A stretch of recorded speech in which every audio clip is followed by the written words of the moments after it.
You're doing great. There are 4 more properties: 2 arrays, instructions and tags, and 2 strings, yield and source. Do you have to add getters and setters for all the properties? What if you don't care about doing anything with the property before it gets set? Can't we just leave those properties public? You could. However, there are 2 big reasons why that's probably not the best option.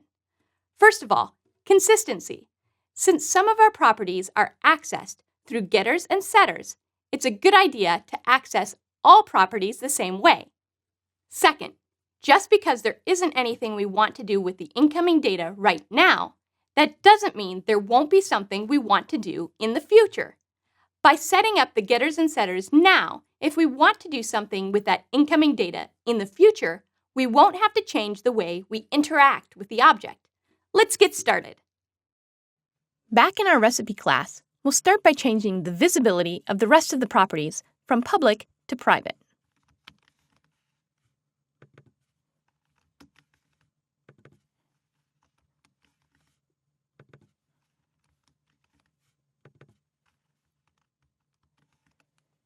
Now we can add getters and setters for those properties. The next one in the list is instructions. Let's implement this as a single-dimension array of strings. We'll start with public function add instructions. We'll do add instructions singular, so we can add our instructions one at a time. We want to accept a string argument. Then we can add this new instruction to our array of instructions.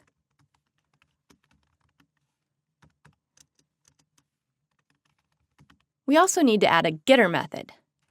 So let's add public function get instructions.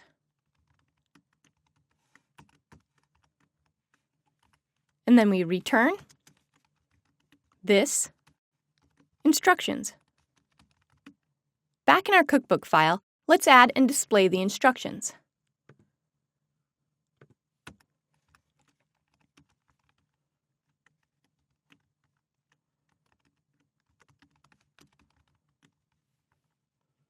This is my first instruction. We'll add another one too.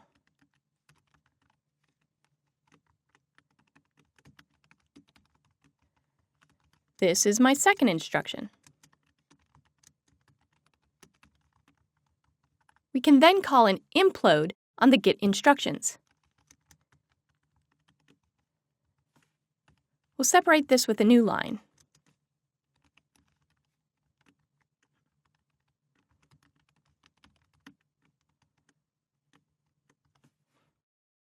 And let's change this to recipe 1 as well.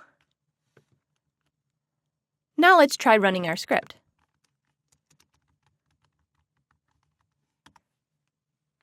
Line 5. Let's take a look. We're trying to set our source. Let's comment out this line.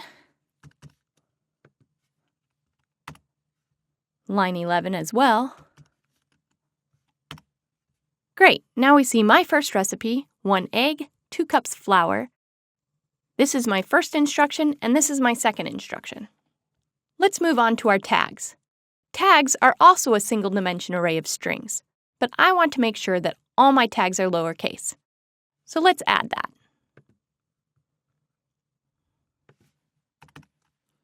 Public function add tag.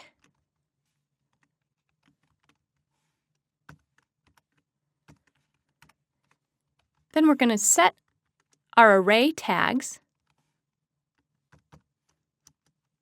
to a string to lower tag. And now for our getter. Public function get tags. Return this tags. Let's switch back over to the cookbook and add some tags.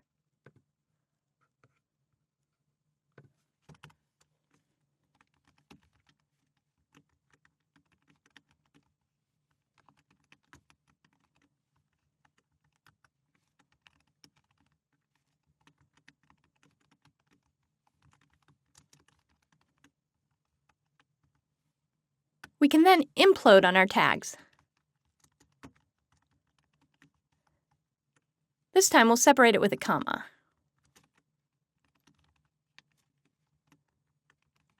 Get tags. And run our script. Great, we see our breakfast and main course tags added at the end, and they're lowercase. All we have left are the two strings, yield and source. Let's add both of these before we test it out.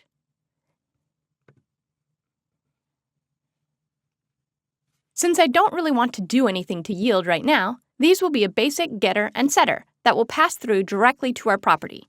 So we'll do public function set yield.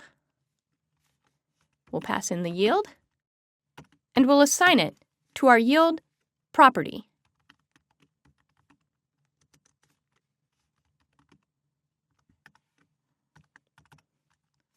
We'll also add our getter.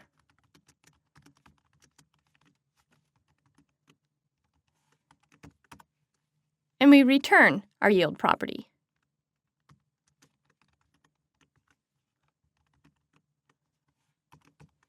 The last property is source. This will be either a publication or a person's name. So title case, like we did for the title, seems like a good choice for this too. Let's add public function set source. We'll pass in the source, and then we'll set our property. We want to UC words, or uppercase words, and pass the source.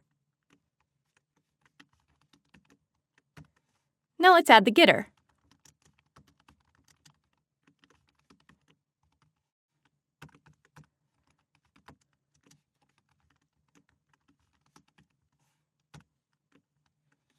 Great, let's go back to our cookbook and add our yield and our source. We had our sources up here, so let's change this. Set source and set source. And then let's add our yield.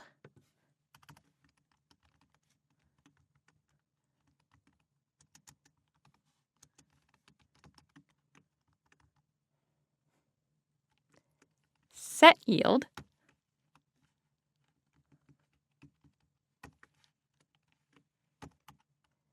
And then echo.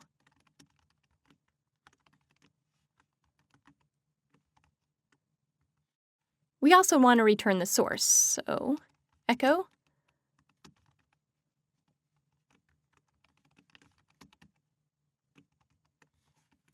And now let's run our script. We see our yield and source now too. We have all the pieces set up. We're ready to finish displaying the entire recipe with a little formatting to enhance the readability.